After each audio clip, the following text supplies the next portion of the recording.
Ini adalah helm pilot pesawat tempur F-35. Helm ini berharga $400.000. Jika dirupiahkan sekitar 6 miliar rupiah. Jadi, helm ini seharga mobil Ferrari. Jangan tanya sebanyak apa jika dibelikan kerupuk tayamum. Saya malas menghitungnya. Ini juga helm pesawat tempur lainnya. Ini adalah helm terbaru yang digunakan oleh pilot pesawat tempur Eurofactor Typhoon. Helm ini diberi nama Striker dan dibuat oleh BAE Systems.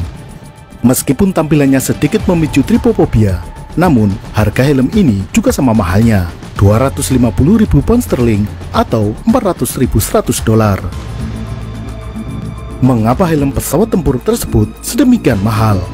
Apa saja teknologi yang disematkan pada helm tersebut? Dalam video ini, kita akan membahas tentang kecanggihan teknologi helm pilot pesawat tempur.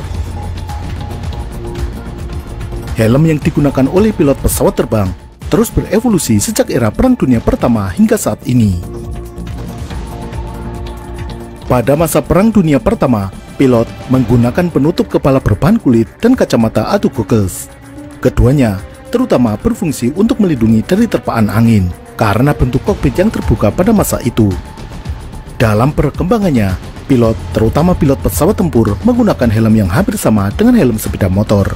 Namun, karena adanya tuntutan kebutuhan perlindungan yang berbeda, helm pesawat tempur mengalami modifikasi di beberapa bagian. Yang paling mencolok adalah adanya masker oksigen yang dapat dipasangkan pada helm tersebut. Dengan semakin tingginya kemampuan terbang pesawat, maka pilot membutuhkan suplai oksigen untuk bernafas. Karena semakin tinggi, tekanan udara semakin rendah. Salah satu contoh helm yang banyak digunakan adalah SGU-55P buatan Gentex Corporation. Helm ini pernah digunakan secara luas oleh pilot-pilot pesawat tempur Amerika, baik itu pesawat F-16, F-15, F-18, dan lain-lain. Helm ini juga digunakan sebagian pilot-pilot pesawat tempur TNI Angkatan Udara, terutama pada pesawat buatan barat. Sedangkan pilot Sukhoi menggunakan helm seri ZZ buatan Rusia. Di bagian pipi dari helm HGU-55 ini terdapat tempat untuk mencantilkan masker oksigen. Bagian ini disebut sebagai bayonet receiver kit. Untuk kaca depan atau visor dapat diganti-ganti dengan beberapa pilihan, misalnya visor bening atau gelap. Ada juga pilihan gradient, high contrast, dan laser protektif yang mampu melindungi dari pancaran sinar laser. Untuk komunikasi, pada bagian earcap terdapat earphone. Kabel ke earphone tinggal dicolokkan pada jack di sebelah kiri. Earcap ini juga berfungsi sebagai earmuff yang meredam suara bising dari mesin pesawat. Sedangkan mikrofon umumnya ditempatkan di bagian masker oksigen, atau dapat juga di bagian luar. Jangkang helm ini menggunakan bahan aramid yang relatif ringan namun sangat kuat. Bobot helm 55P ini adalah 998 gram alias 1 kg kurang sedikit.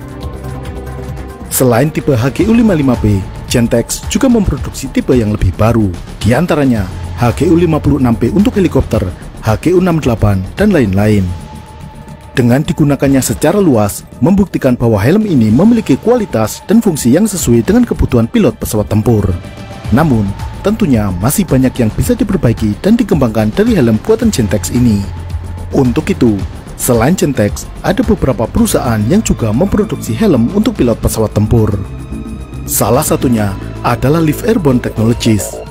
Salah satu produk dari perusahaan ini adalah helm FV 2.2 NGF-WH atau Next Generation Fixed Wing Helmet. Helm ini menggunakan material fiber karbon yang jauh lebih ringan. Bobot helm ini diklaim 42% lebih ringan dibandingkan dengan helm yang digunakan sebelumnya. Hal ini penting karena ketika bermanuver, pilot bisa mengalami G-force yang cukup besar.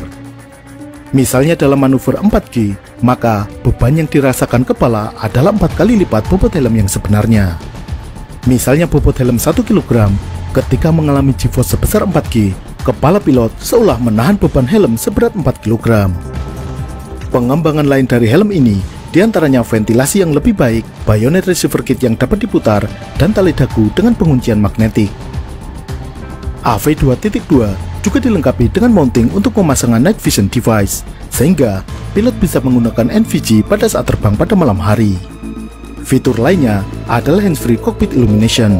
Pilot bisa menyalakan dan mematikan lampu penerangan pada kokpit menggunakan helm tersebut. Ada tombol di bagian dalam helm yang dioperasikan dengan otot rahang. Saat ini, pengembangan teknologi helm pilot dititik beratkan pada integrasi antara helm dengan sensor dan sistem avionik pesawat. Pilot tidak lagi harus melihat panel-panel di dashboard kokpit atau melihat melalui head-up display. Dengan teknologi helm pilot terkini, indikator-indikator tersebut ditampilkan oleh helm yang dikenakan oleh pilot tersebut. Teknologi ini disebut sebagai helmet mounted display. Ada beberapa teknologi yang memungkinkan memproyeksikan indikator-indikator penerbangan langsung ke mata pilot. Yang pertama adalah Integrated Helmet and Display Sight System, disingkat ISDSS. Ini pada dasarnya mirip seperti head-up display berukuran mini yang diletakkan tepat di depan bola mata pilot. Di depan mata pilot terdapat monocular display yang menampilkan data-data seperti pada head-up display. Dengan demikian, pilot seolah-olah melihat angka-angka dan penanda target berada langsung di depannya. Sistem ini salah satunya digunakan pada helikopter serang AH-64 Apache. Pada tahun 80-an, Elbit System dari Israel mengembangkan display Inside Helmet atau DASH. Helm ini menggunakan visor berbentuk melengkung untuk memantulkan citra gambar yang dihasilkan oleh tabung CRT. Sistem ini digunakan tahun 90-an pada pesawat-pesawat F-16 dan F-15. Kemudian ada GSMCS atau Joint Helmet Mounted Queuing System. GSMCS merupakan pengembangan dari DASH. GSMCS berbentuk modul yang bisa dipasangkan pada helm pilot tradisional, seperti misalnya HGU-55P. Sistem ini tidak lagi menggunakan CRT untuk menghasilkan gambar, namun menggunakan sistem digital yang lebih cepat dan responsif. Untuk mendeteksi arah dan posisi kepala pilot, helm ini menggunakan sensor elektromagnetik. Sistem yang hampir sama adalah Helmet Mounted Integrating Targeting, disingkat HMIT, yang dikembangkan oleh Thales dari Perancis. Ini juga merupakan perangkat berbentuk modul yang bisa dipasangkan pada helm pilot standar. Sistem ini oleh pabrik pembuatnya dinamai Scorpion. Scorpion mampu menampilkan simbologi secara full color. Misalnya, penanda pada pesawat musuh menggunakan warna merah dan pesawat kawan memakai warna biru. Dengan demikian, pilot memiliki kesadaran situasional yang lebih tinggi saat bertempur. Untuk mendeteksi arah dan pergerakan helm memakai sistem yang disebut Hybrid Optical Base Inertial Tracker, disingkat HOBIT. Sistem ini menggunakan gabungan sensor optikal dan inersial. Scorpion selain digunakan pada pesawat tempur Perancis yakni Rafale, juga digunakan di beberapa pesawat, misalnya F-16, A-10, dan sebagian F-22 Raptor. Selanjutnya, helm terbaru untuk Eurofighter Typhoon adalah HMSS atau Helmet Mounted Symbology System. Helm ini dibuat oleh Base System bekerja sama dengan Pilkington Optronics dan diberi nama Striker. Upgrade selanjutnya dinamai Striker 2. Helm ini mampu menampilkan citra dari perangkat night vision, kemudian di-raster atau ditempelkan tepat pada pandangan visual mata pilot.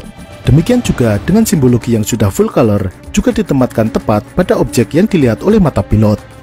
Untuk dapat menempatkan proyeksi tersebut secara tepat, maka posisi dan arah helm harus terdeteksi secara akurat. Untuk itulah fungsi dari bentol-bentol di permukaan helm yang jika dilihat bikin gatal-gatal. Tonjolan itu merupakan LED yang memancarkan inframerah. Titik sinar inframerah tersebut dideteksi oleh sensor pada kokpit pesawat. Dan teknologi yang digunakan pada helm seharga 6 miliar pada F-35 adalah Helmet Mounted Display System atau HMDS. Helm ini dibuat oleh perusahaan joint venture antara Elbit System dan Rockwell Collins.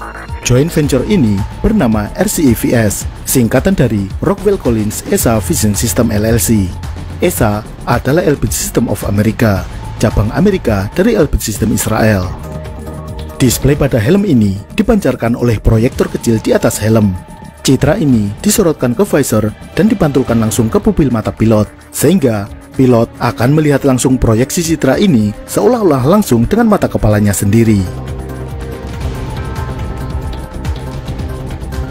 Di dalam helm terdapat sensor pupilometer yang mendeteksi pergerakan pupil atau mata pilot. Seluruh citra dari sensor pesawat bisa ditampilkan dan diproyeksikan ke mata pilot. termasuk pesawat musuh yang posisinya terhalang dinding kokpit. Misalnya, ada pesawat musuh yang posisinya di bawah pesawat. Ketika pilot melihat ke bawah, ia bisa melihat indikator atau penanda pesawat musuh tersebut. Jadi, seolah-olah dia bisa melihat menembus badan pesawat. Agar citra ini bisa ditampilkan secara akurat, maka setiap helm harus disetting disesuaikan dengan kondisi fisik pilot, terutama ukuran kepala dan posisi mata. Rata-rata dibutuhkan waktu 2 hari untuk proses setting ini. Proses ini diulang setiap 6 bulan. Selama menjadi pilot yang menggunakan helm ini, pilot harus menjaga penampilannya agar tidak banyak berubah. Perubahan gaya rambut atau badan yang bertambah gemuk atau kurus bisa mempengaruhi settingan helm tersebut. Dengan menggunakan helm canggih tersebut, pilot akan sangat terbantu dalam pertempuran. Seluruh tampilan yang tadinya ada di kaca head-up display, kini diproyeksikan langsung ke mata pilot. Karena itulah, kokpit F-35 tidak lagi dilengkapi dengan head-up display. Pilot bisa mengetahui posisi pesawat musuh dengan sangat cepat. Jika hanya mengandalkan mata, pesawat yang berada misalnya di jarak 5 km hanya terlihat seperti titik kecil yang mudah hilang dari pandangan. Namun, dengan helm pintar ini, pilot akan melihat penanda pada posisi pesawat tersebut, dan penanda ini bisa dilihat 360 derajat. Meskipun pesawat musuh berada di bawah atau di belakang, selama masih terdeteksi oleh radar atau sensor inframerah pesawat, pilot tidak akan kehilangan jejak. Apalagi jika dalam pertempuran malam hari, helm ini akan memberikan keunggulan berkali-kali lipat.